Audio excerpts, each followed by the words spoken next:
আসুন 1 মিনিটের জন্য আপনার মনটা ভালো করে দেই।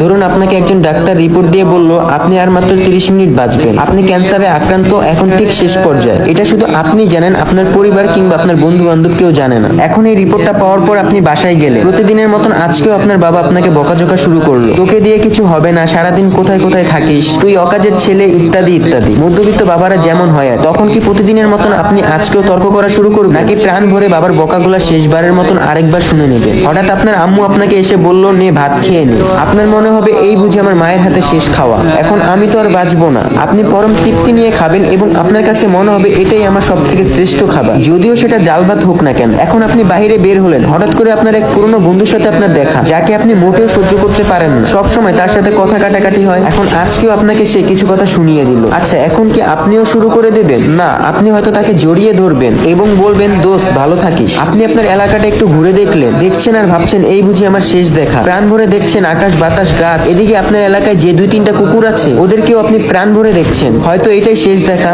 তো তারপর আপনি দোকান থেকে কিছু কিনে কুকুরগুলোকে খাওয়ালেন। এলাকার যে মুরব্বীদের দেখলে আপনি দূরে সরে যেতেন, এখন তাদের দিকে এগিয়ে গেলেন, বললেন, চাচা আমার শরীরটা ভালো নেই, আমার জন্য দোয়া করবেন, কখনো ভুল করলে ক্ষমা করে দেবেন। আপনার চক্ষু শীতল হয়ে যাচ্ছে। হঠাৎ আপনার মনে হলো নামাজ পড়া উচিত। আপনি দৌড়ে গেলেন আপনার রবের কাছে।